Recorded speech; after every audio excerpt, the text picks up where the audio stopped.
मेरे इंडियन दोस्तों की एक बात मुझे बहुत अच्छी लगी। उन्होंने इंडिया के उपकार गिनाए नेपाल के ऊपर। तो एक उपकार और गिनाया उन्होंने, मैंने काफ़ी सारे उपकार गिनाए थे। एम्बुलेंस देता है, कुछ चावल देता है, आटा देता है। एक और उपकार है, नेपाल के बहुत सारे लोग इंडिया में जाके काम करते हैं, ये भी उपकार गिनाए उन्होंने। ये उपकार तो नहीं है, फिर भी इंडियन दोस्तों ने बताया कि नेपाल के काफ़ी सारे लोग इंडिया में रोजगार के लिए जाते हैं और इंडिया उनको रोजगार देता है।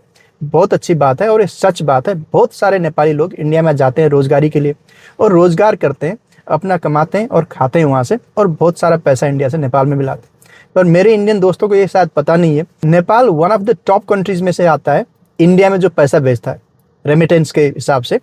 यूएई से आता है, यूएसए से आता है इंडिया में पैसा, बट नेपाल भी टॉप कंट्रीब्यूटर है। और नेपाल से जो पैसा बाहर जाता है, सबसे ज़्यादा जो बाहर जाता है पैसा नेपाल के हिसाब से, इंडिया नंबर 1 पे है। वो इतना पैसा नेपाल से इंडिया में जाता है। और जो मैं ये बात बता रहा हूँ आपको, इंडिया कितना नेपाल से पैसा लेके जाता है, ये फॉर्मल चैनल की बात कर रहा हूँ, जो लिजिट है, लीगल चैनल से जो गया, जिसका हिसाब किताब है, उसकी बात कर रहा हूँ। जो भीख मांग के लेके जाते हैं उसका कोई हिसाब किताब नहीं है, वो इसका डबल हो सकता है। देखो यार, बात क्या है ना, नेपाली जाते हैं इंडिया में, काम करते हैं, मेहनत करते हैं, चौकीदारी करते हैं, वहाँ पे सड़क बनाने में करते हैं, आपका खाना बनाते हैं, कपड़े धोते हैं, हो सकता है टॉयलेट भी साफ करें। आपको जो केदारनाथ में है, जो आपको 80-80, 90-90 किलो के लोग होते हैं, अपने पीठ पे लाद के वो केदारनाथ के दर्शन करा के लाते हैं। बहुत मेहनती लोग हैं, बहुत स्वाभिमानी लोग हैं, वो काम करते हैं, हर किस्म का काम करते हैं और वहाँ से पैसे कमाते हैं और अपनी रोजी रोटी बनाते हैं।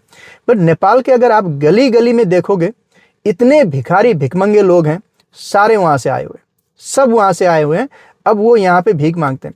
अब हमारा पैर पकड़ता है हमारे पड़ोसी, तो हम उनको दे देते हैं, उनको रहने के लिए भी देते हैं, उनको खाने के लिए भी देते हैं, उनको पैसे भी देते हैं। आप लोग बोलते हो ना छोटा देश है, छोटा देश है, क्या करें यार, छोटा देश है पर दिल बड़ा है। देखो, आपके सारे लोग जो भीख मांगने आते हैं, उनके यहाँ पे रहने के लिए भी जगह दी हमने, उनको खाने के लिए भी देते हैं, उनको बच्चों को भी देते हैं, उनको पैसे भी देते हैं। ऐसे करके हमने सारे भिखारियों को रख रखा है यहाँ पे। तो यार, बात ये छोटे बड़े की मत करना कभी भी, क्योंकि जितने पैसे नेपाल से लीगली आप लोग लेके जाते हो, उतना ही या उसका दुगना हो सकता है ये भीख मांग के भी लेके जाते हो। और बाकी लूटना तो अलग बात है, जो लूट के लेके गए हो वो अलग बात है। तो इसीलिए यहाँ आके ये मुझे ज्ञान मत देना कि नेपाल ने ऐसा किया, नेपाल को हमने ये दिया वो दिया। इंडियन गवर्नमेंट ने कुछ एम्बुलेंस दी होंगी, बट हमने जो पाला है आप लोगों को, गली गली में देखना भिखारी कहाँ के, सारे भिखारी को हमने पाला है। अब पड़ोसी लोग आके पैर पकड़ के भीख मांगेंगे तो भीख तो देना पड़ेगा। देखो हमारे दोस्त हो, आप जो भी हो, अपना पड़ोसी मुल्क है, उसके लोगों को ऐसा हम नहीं छोड़ सकते, तो हम भीख देते हैं। दूसरी बात क्या है कि किसी ने बोला था ऐसे कमेंट्स में, उसने बोला यूनिवर्सल लैंग्वेज में बात कर, हिंदी में क्यों बात कर रहा है। मैं हिंदी में इसीलिए बात कर रहा हूँ क्योंकि हमारे दो देश की बात हो रही है, यहाँ अंग्रेज की बात नहीं हो रही।